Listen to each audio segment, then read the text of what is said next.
Hi there. I've got this little amplifier that I bought at a Hamfest, and some numbers are scratched off on it. And so when I went to look it up to find the data sheet, I had a little bit of trouble. I did find that it was a MACOM AMC 182 amp, but the 1 is scratched off and part of the 8, so I had some trouble finding that out. And so I thought I would demonstrate how you can measure an unknown amplifier and find out its characteristics so that you can use it in a project without damaging your project or in an appropriate way. And so there are some specs marked on here that I'm not going to mention until after the video. We'll check after the measurements. We'll check with the data sheet and see if our measurements align with what's on the data sheet. So it's a little SMA on both sides amplifier. It is marked 15 volts in. If that was not marked, we'd have a little bit more trouble. Have to do some more testing. For these measurements, I'm going to be using the Aeroflex 7100 digital radio test set. It's an advanced instrument, but the way I'm going to be doing the measurements is the same way you can do it on any standard spectrum analyzer, even an old analog, completely analog spectrum analyzer like the HP 141, one of which I have. The principles are exactly the same. It's just a matter of, with this unit, I'm clicking a mouse on an interface on the screen, which is kind of annoying, but rather than using physical knobs and dials. But the measurements are the same, the concepts are the same. You can apply it to any spectrum analyzer and signal generator, or for the full measurements we're going to be doing, you need 2 signal generators, possibly. And I'll go into that a bit later. But the Aeroflex 7100 is a PXI based instrument. Inside, if you take this screen off, it actually has PXI bays on the right and then MicroTCA on the left, and it's got a Intel computer in the back of it which controls the PXI part of the system, and the MicroTCA computer and a couple modules in there for that actually handle the LTE baseband stuff. This test set was actually made for LTE cell phone testing and things like that, but it has features in it that standard spectrum analysis features and signal generator features. And anyway, you can apply these measurements to pretty much any analog or digital instrument as long as you have accurate level measurements in the spectral domain, frequency domain. So the way I'm going to be doing these measurements is more reminiscent of how you would operate an analog unit. I'm going to be doing individual measurements at specific frequencies. I like to do measurements on different instruments just to show how they operate and that you can do the same things on a lot of different instruments. You just may accomplish it different ways. So we're going to start by hooking this little amplifier up onto the unit and turn the unit on, get it booted up, and take some measurements. Okay, so here's what we're doing. I have the amplifier hooked up to power, 15 volts DC, and the input of the amp is just a through cable, which I'm hooking to the port on the analyzer for the output, and the output of the amp is going through an adapter here into a 30 dB pad. We want to use that to protect the input of our analyzer, and so I'm going to plug that onto the analyzer.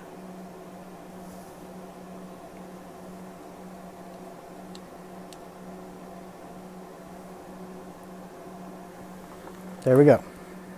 Now we can start our measurements.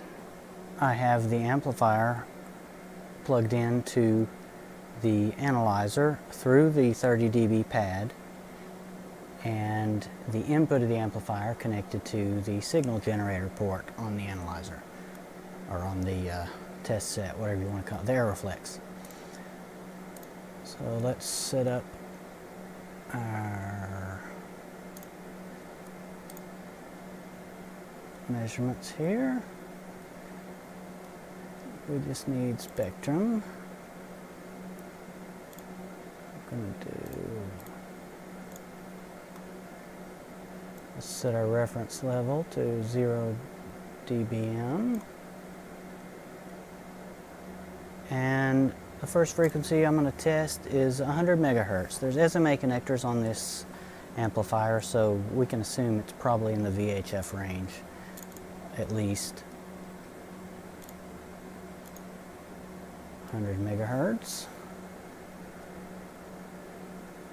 And now we want to go to our signal generator. 100 megahertz. And let's set our level to a very safe, we've got the 30 dB pad, but still, let's start with a very low input level. We don't want to damage the amplifier either, because we don't know its intended input level. 50 dBm, or minus 50 dBm should be safe. And no modulation. Let's turn the signal on. Now let's go back to our analyzer. Okay, we can see that signal coming through. Let's put a marker on that. Do a peak search.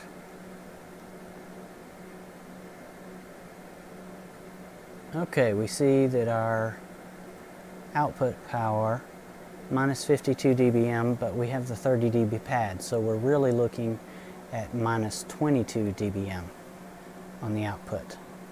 So 50 to minus 22, that means we're getting about 28 dB of gain off of this amp. So that's quite a bit. So obviously it works very well at 100 megahertz. But let's increase our power level a little bit. That should be safe. Where am I? I like knobs and buttons better than mouse control usually, but you have what you have. Okay, let's bump this up to minus 40 dBm. Minus 42. Okay, we went up. Let's bump it up to minus 30.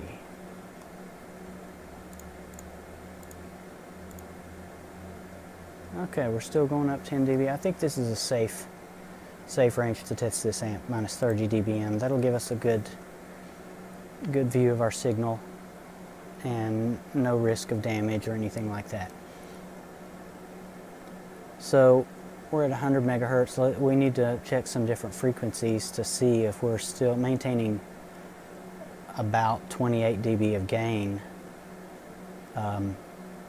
at various other frequencies, so we can determine the general frequency range of this amp. Let's just let's try 500 megahertz.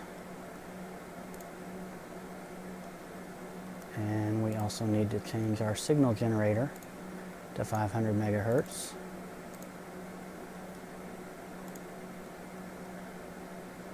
And minus 3 for minus, so we're still 27 dB of gain at 500 megahertz, okay?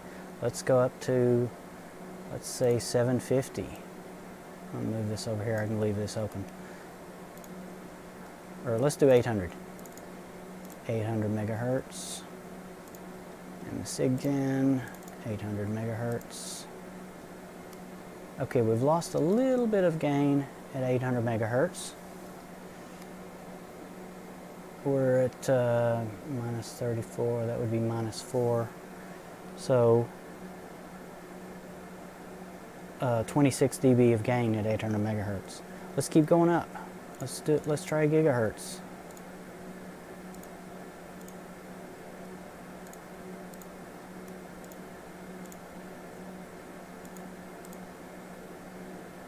Yeah, we've still got plenty of gain there. Actually a little more than 800 megahertz.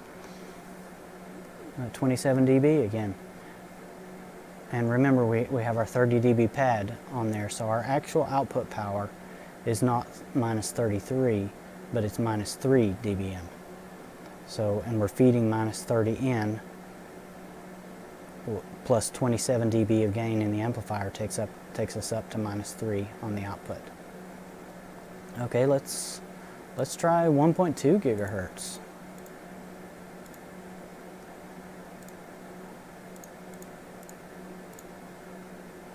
And yeah, 28 dB of gain still. Let's try 1.4. Whoops, not 14 gigahertz. 1.4 gigahertz. 1.4 gigahertz. Okay, still 26 dB of gain. Wow. Let's do 1.6 gigahertz.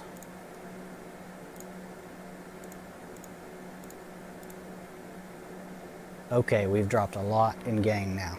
So we've passed our high point. Let's try 1.5 gigahertz, see what happens.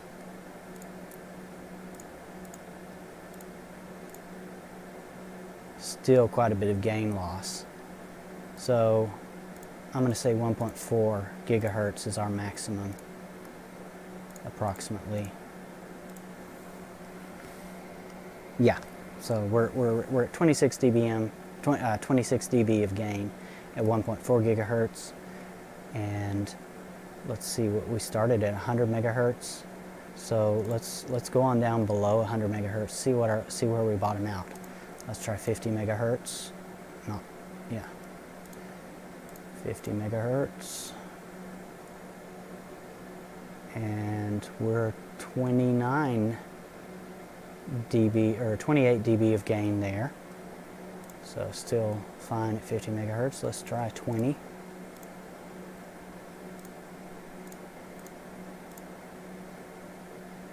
Megahertz. Still, we've got 29 dB of gain at 20 megahertz. Let's do 10.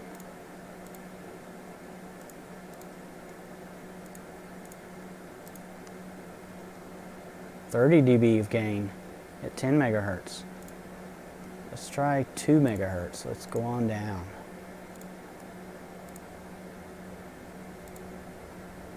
Oh, now that's 0 right there.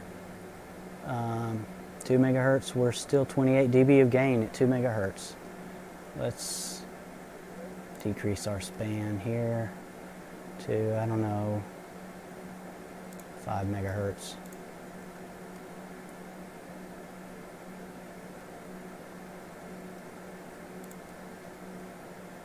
And we can just change our signal generator here to 1 megahertz. Let's check that. Still 29 dB of gain. Nice. Let's go down to half a megahertz. And which one? Okay, that's our half meg. Wait a minute. Where'd my marker go? Oh, we're at, okay, we're over there. Let me fix this. 2.5 center frequency. There we go. Half a megahertz minus 29 dBm. So, yeah, we're still about 30 dB of gain at half a megahertz. Great. Let's go down to 0.1. Well, no, I can't go that low. 250 kilohertz is the minimum I can go on this instrument. And we've lost, there's our 250 kilohertz. Okay, we've lost quite a bit of gain there. So let's just say probably 1 megahertz is where our 1 megahertz to 1400 megahertz. Let's give it that for range. And we're about 28, 27 dB of gain throughout that range.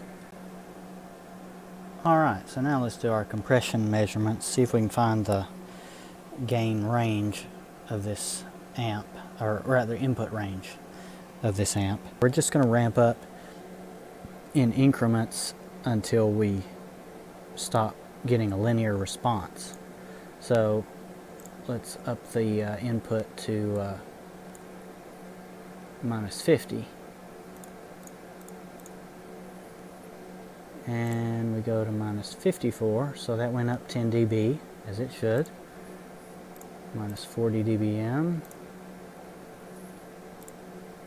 to minus 44, went up 10 dB, as it should. Minus 30 dBm, went up 10 dB to minus 34, as it should. So we're still within the good usable range of this amp. Minus 20 dBm, went to 24, minus 24, so we're still linear.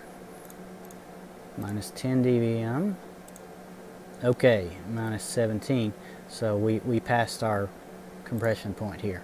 Let's back up to minus 20,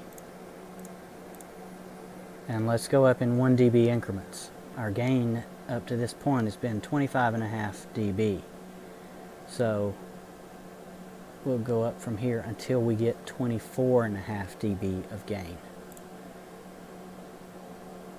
So we'll do minus 19. That's okay. 18.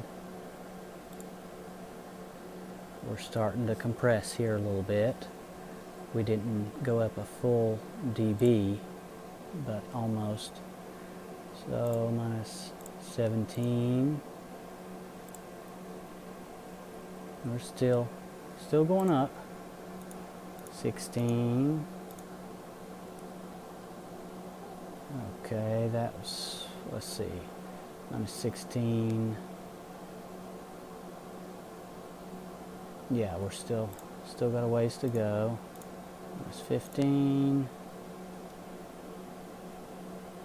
What did I do there? No, sorry. Minus 15. And we got minus 20.1. Okay, so that's 10 dBm on our actual. Okay, now we're down to 25 dB of gain, approximately. So minus 14, and that takes us to minus 19. That's 9 and 14. Almost there, I would say. Let's do 13. Yep. So now we've lost a little over a dB of gain. Now we're down to 24.4 dB of gain. So minus 13 dBm is the 1 dB compression point, at least at 800 megahertz. So let's write that down. 1 dB compression point at 800 megahertz is minus 13 dBm. So that is our maximum input level. Really, you want to stay at least 10 dB below that to be within the more linear range of the amp. So you'd want your signals to be below minus 23 or so, or at least minus 20.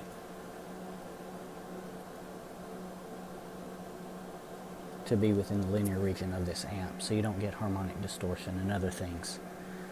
Because that's what the compression point is. The harmonic distortion of the amp starts increasing, and so your power output goes into those harmonics rather than the fundamental signal that you're trying to amplify. And so if you measured it on a power meter, you wouldn't see this. You would still see the 25.5 dB of output, but with a spectrum analyzer you can see that not all of that 25.5 dB is going toward our fundamental signal because of the distortion. We're amplifying the other harmonics. Now let's measure the third order intercept point of this amplifier. It's going to give us our basically the distortion measurement of the amp, because you want a clean signal coming out of your amplifier. So we're going to see how clean this amp is. And to do that, we use the two-tone method of testing, and that is where we feed two separate tones that are relatively close together in the input of the amplifier, and we see what unwanted products we get out of the amplifier, what extra tones we get besides those two tones that we feed in. There's two ways of doing that. You can, if you have a like a digital signal generator with IQ inputs, you can either feed an IQ signal into that into your signal generator over those IQ inputs to generate your two tones with a single signal generator, or you could take a single sideband transmitter, feed two audio tones into that, and then mix it up to the frequency of interest that you're trying to measure your amplifier at. Or you can also do it with two plain analog signal generators. They don't have to be the same model or anything, as long as they're capable of working at the frequency of interest. So you take your output from your two independent signal generators, and you would feed them into a combiner with set one to one tone and the other signal generator to the other tone that you're going to use, and then feed the output of that combiner into the input of your amplifier. So there's a digital signal generator in this Aeroflex unit, so I'm going to use the capabilities of it. There's different methods of doing this. It has an arbitrary waveform generator built into it, and so I'm actually going to create an ARB file and load it into the generator so that it'll create the two tones from that. And of course there's varying software depending on the manufacturer that you might use for this with an arbitrary waveform generator. But I'm gonna use Aeroflex's IQ creator. And let's see, we need to make a tones. I'm gonna add one tone. I'm gonna make these 1 megahertz apart. So I'm gonna make the first tone minus 500 kilohertz. Let's do minus 10 gain. And then the second tone plus 500 kilohertz, and the same gain on it. So we're going to create two equal tones 1 megahertz apart, 500 kilohertz above and below the frequency, our output frequency. Let's plot this and see what it looks like. Yeah, that's what we want. Tone here and tone over here, same amplitude. 1 megahertz apart. So let's generate that file. And I need to store this where the signal generator can access it. Right there. And that's our model right there. Generate. Fine. Thank you very much. Close this. Now let's go back to our instrument software, and we will go to the signal generator. We're going to do this measurement at 800 megahertz. We know that's well within the usable range of this amp. 800 gigahertz, sorry. 800 megahertz. And let's start at minus 30 dBm. Now we're going to change our modulation here from no modulation, which is just a straight single tone, to ARB, meaning it will take an arbitrary waveform file.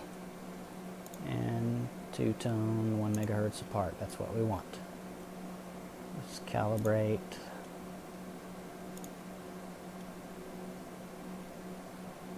Just to make sure it's going to be accurate output. Start that, playing that ARB file into the generator. Okay. Now back to our spectrum view. Let's go to 800 megahertz. Okay, now we see our two tones there.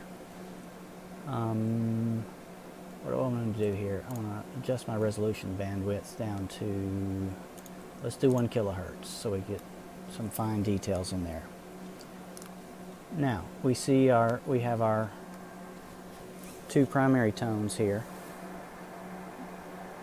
at the center frequency of 800 megahertz. So this one would be at 799.5 megahertz. The upper one would be at 800.5 megahertz. And here we see our third order intermodulation products over to the side. Those are the results of these two tones mixing unwantedly in the amplifier and creating these, the third, fifth, seventh, ninth order intermodulation products. Those are unwanted signals in our amplifier output that we don't want there because the only ones we're feeding in are these two tones. Now let's put some markers on here. Oh no. Trace settings. Markers. Marker 1, peak search. That's what I want. And then we're going to add a delta marker. Actually, before we do that, I want to adjust these output tones to where they're right at 0 dBm, just to make our measurements easy to look at. So what are we now? -8.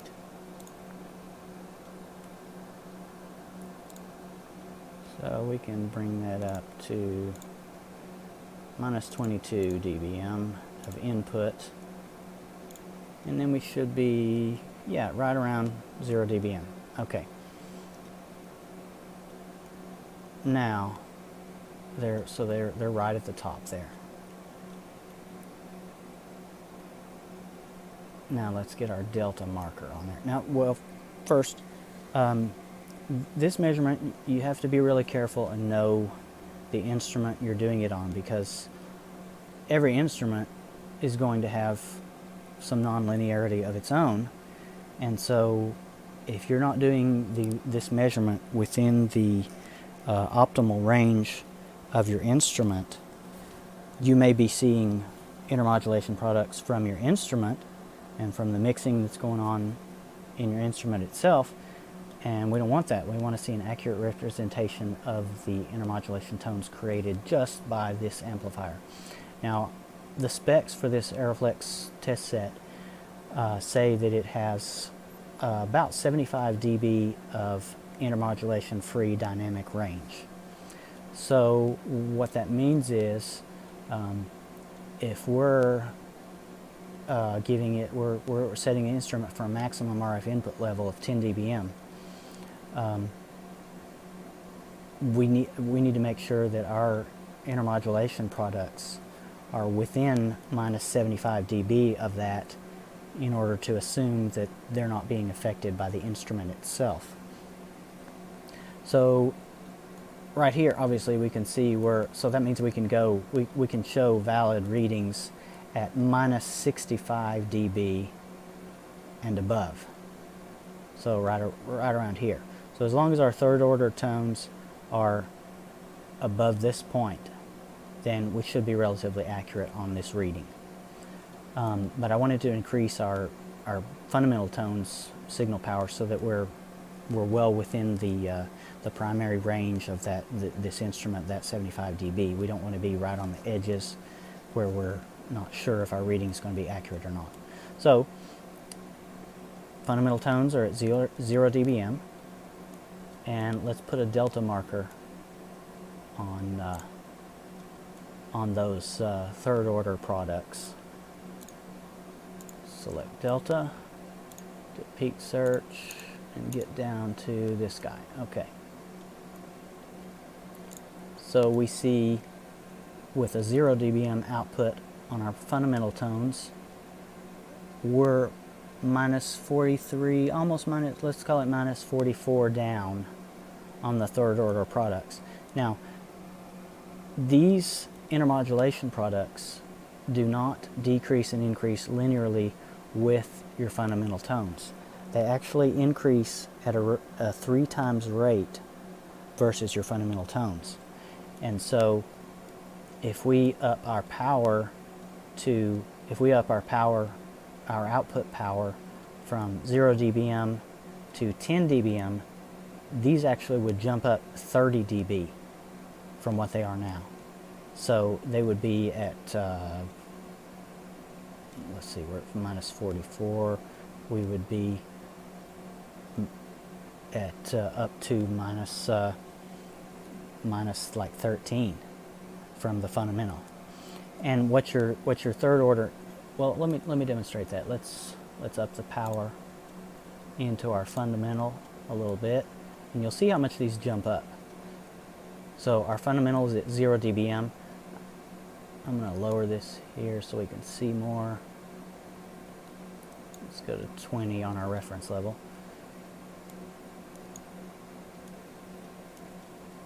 And I'm going to go from minus 22 dBm on the input to, let's just go up 3 dB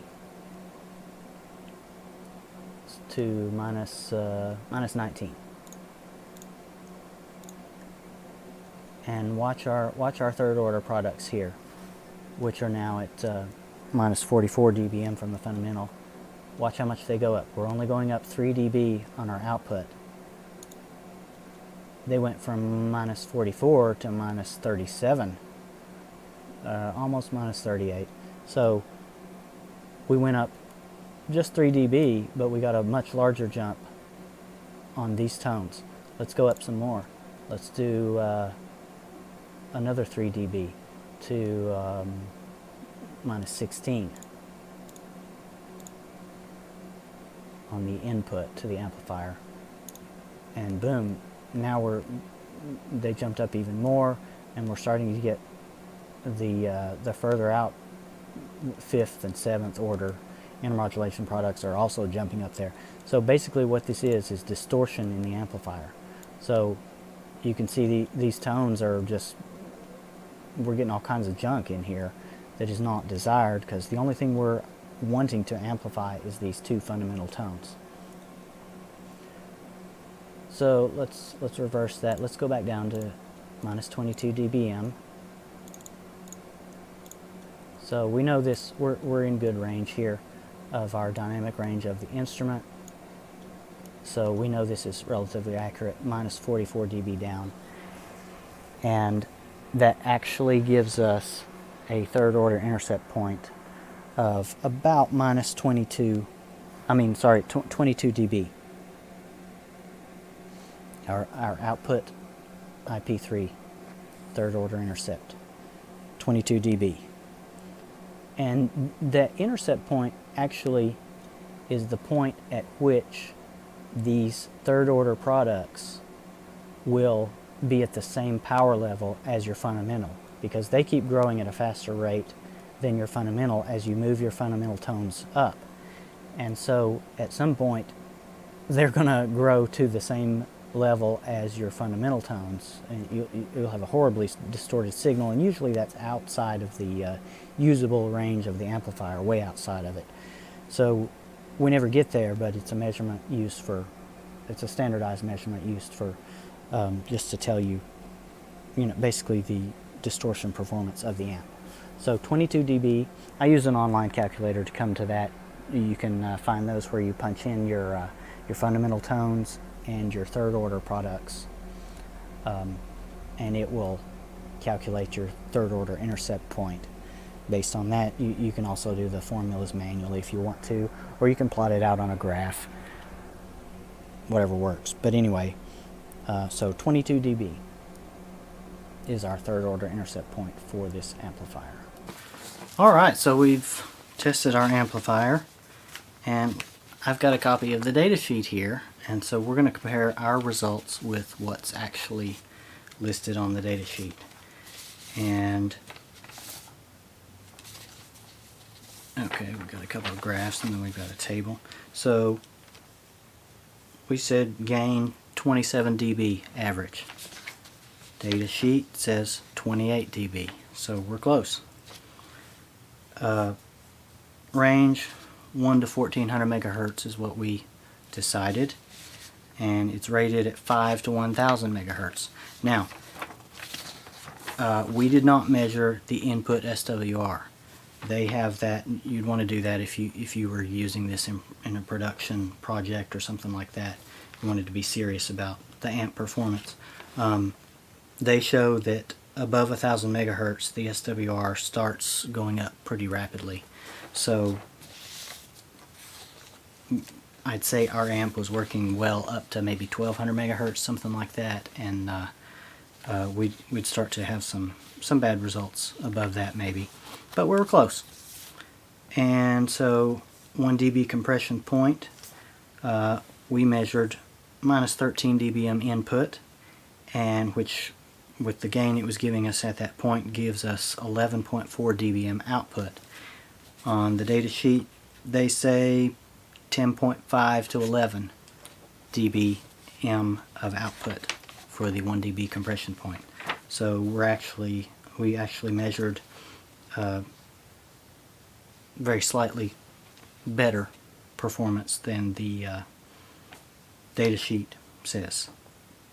Actually they say minimum of 9, so we're doing well on that. And noise figure, we did not measure that. That's something else. But if we did noise figure and SWR and things, we'd have to have a reflection bridge for SWR, and this video would be all day long. So, and the IP3 third order intercept, we measured 22 dB, and they say on the table here, they say 18 or more.